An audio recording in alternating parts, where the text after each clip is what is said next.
Assalamualaikum warahmatullahi wabarakatuh. Bertemu kembali dengan saya Dr. Sufi. Sobat sehat, akreditasi bukan sekedar dokumen, dikenal RDOWS yang merupakan 5 cara penilaian dalam akreditasi yang dilakukan oleh surveyor. Pertama, R. Surveyor akan melihat dokumen regulasi yaitu SK, pedoman, panduan dan SPU. 2D, surveyor akan melihat dokumen bukti implementasi. 3O, surveyor akan melakukan observasi. Kemudian W, surveyor akan melakukan wawancara sebagai klarifikasi setelah surveyor melihat R, D, dan melakukan O. Kemudian yang terakhir adalah S, yaitu simulasi. Surveyor akan meminta sobat sehat melakukan simulasi-simulasi. Ini semua untuk membuktikan apakah sobat sehat sudah melakukan kerjakan yang ditulis dan tulis yang dikerjakan. Channel YouTube Dr. Sufi dibangun untuk itu semua. Ini adalah video saya yang ke-320. Video 320 ini akan membahas pelayanan kesehatan di klinik yang meliputi pelayanan farmasi, pelayanan laboratorium, sistem rujukan, pemulasaran jenazah yang ada di halaman 41 sampai 46 pada masa AKB. Sobat sehat, seperti kita tahu bahwa mulai video 315 kita membahas petunjuk teknis pelayanan kesehatan klinik pada masa adaptasi kebiasaan baru. Pada masa adaptasi kebiasaan baru, seluruh Fasiankes termasuk klinik harus mempersiapkan sumber daya yang dimiliki.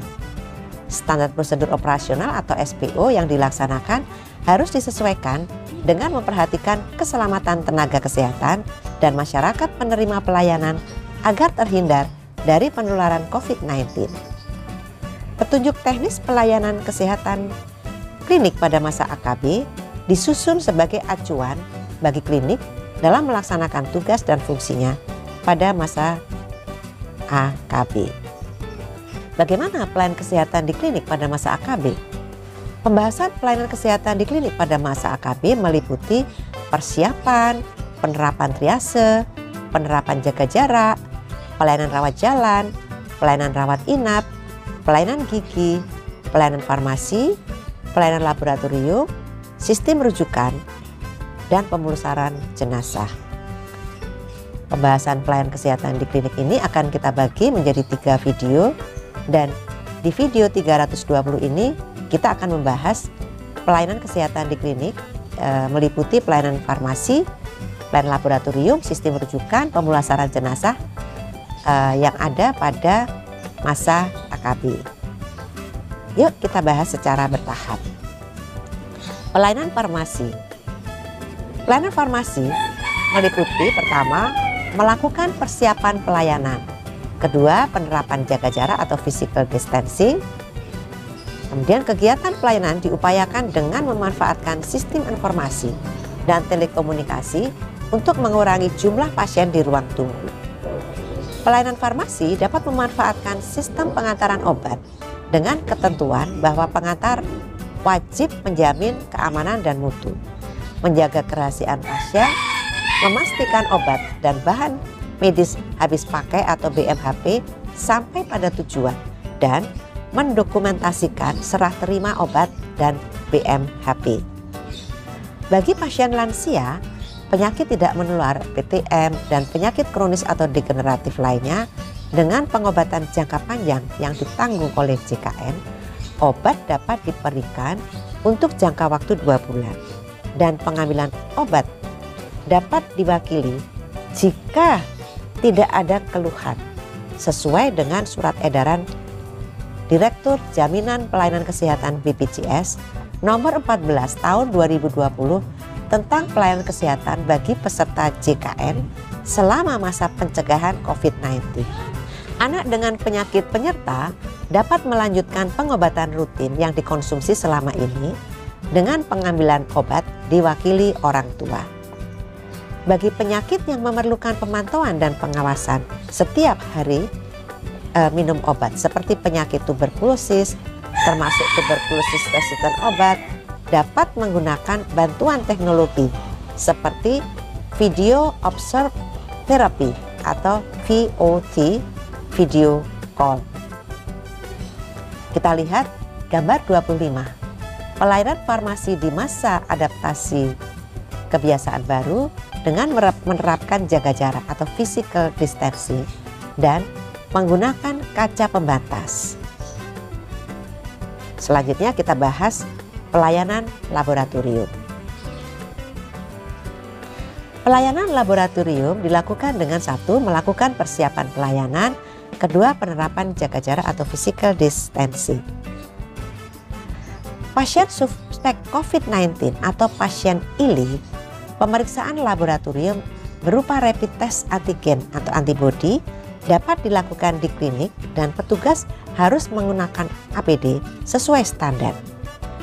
Jika tersedia petugas laboratorium atau petugas kesehatan lainnya yang sudah terlatih, maka dapat melakukan pengambilan swab untuk dapat dikirim ke Dinas Kesehatan Kabupaten Kota atau Fasiankes lainnya yang sebelumnya sudah dikoordinasikan.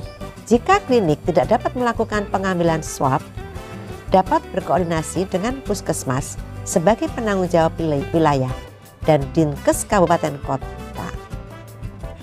Klinik melaporkan hasil pemeriksaan rapid dan swab yang dilakukan kepada Puskesmas setempat sesuai dengan format pencatatan dan pelaporan pada revisi terupdate dari Pedoman Pencegahan dan Pengendalian COVID-19. Pengawasan mutu layanan laboratorium tetap dilakukan melalui pemantapan mutu internal atau PMI dan pemantapan mutu eksternal atau PME. Selanjutnya kita akan bahas sistem rujukan. Sistem rujukan dilaksanakan sesuai dengan ketentuan yang berlaku dengan memperhatikan satu, merujuk ke Vaskes rujukan tingkat lanjut atau VKRTL sesuai dengan kasus dan sistem rujukan yang telah ditetapkan oleh Dinas Kesehatan Daerah Kabupaten Kota sesuai peraturan yang berlaku. 2. Standar pelayanan. Standar pelayanan meliputi A. Klinik menempatkan pasien COVID-19 yang akan dirujuk pada ruang isolasi tersendiri yang terpisah. B. Mendapat persetujuan dari pasien dan atau keluarganya. C. Melakukan pertolongan pertama atau stabilisasi prarujukan. D. Melakukan komunikasi dengan penerima rujukan melalui pemanfaatan aplikasi Sisrut dan memastikan bahwa penerima rujukan dapat menerima atau tersedia sarana dan prasarana serta kompetensi dan tersedia tenaga kesehatan. Rujukan kasus COVID-19 melalui Sisrut mengacu pada user manual sebagaimana terlampir dalam buku juknis ini. Selanjutnya membuat surat pengantar rujukan dan resume klinis Rakap 2. Transportasi untuk rujukan sesuai dengan kondisi pasien dan ketersediaan sarana transportasi. Pasien yang memerlukan asuhan medis terus-menerus didampingi oleh tenaga kesehatan yang kompeten dan membawa formulir monitoring khusus untuk kasus COVID-19 sesuai dengan buku terbaru Pedoman Pencegahan dan Penanggulangan COVID-19. Selanjutnya, pemantauan rujukan balik. Sobat sehat, kita bahas yang ketiga, rujukan spesimen seperti spesimen dahak pasien tuberkulosis. Memperhatikan keamanan dalam pengepakan spesimen sesuai SOP. Kemudian 4, APD harus diganti setiap menangani pasien yang berbeda dan dibuang dengan benar dalam wadah dengan menutup sesuai dengan peraturan tentang pengelolaan limbah infeksius. 5. Kendaraan untuk transportasi rujukan harus dibersihkan dan didesinfeksi dengan perhatian khusus pada area yang bersentuhan dengan pasien dalam pengawasan.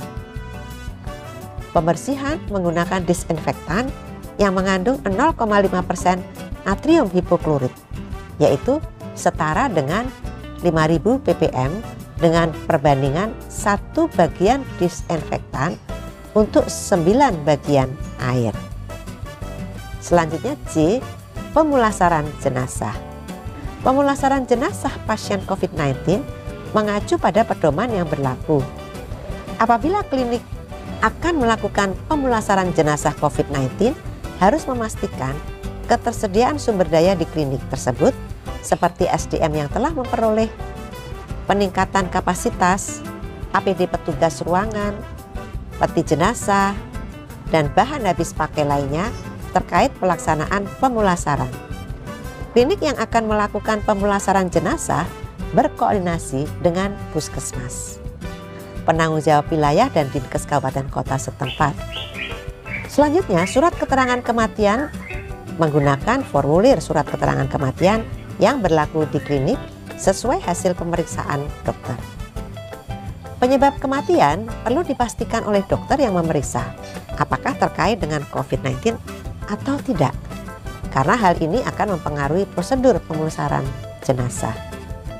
Apabila ada pasien dengan kasus COVID-19 atau ILI yang meninggal di klinik, maka harus segera dilakukan disinfeksi klinik, tracing dan pemeriksaan petugas, serta karantina kepada petugas yang melakukan kontak dengan pasien yang meninggal. Sobat sehat, silakan melihat secara lebih rinci pada petunjuk teknis pelayanan kesehatan di klinik pada masa adaptasi kebiasaan baru Kemenkes RI tahun 2020. Demikianlah sobat, di video 320 ini kita telah membahas pelayanan kesehatan yang meliputi pelayanan farmasi, pelayanan laboratorium, sistem rujukan, pemulasaran jenazah di klinik pada masa adaptasi kebiasaan baru.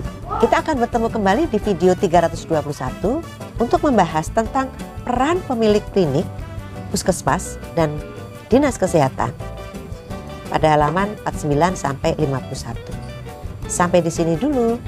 Saya tetap mengundang masukan dari sobat sehat. Silakan sampaikan di kolom komentar. Semoga selalu sehat. Assalamualaikum warahmatullahi wabarakatuh.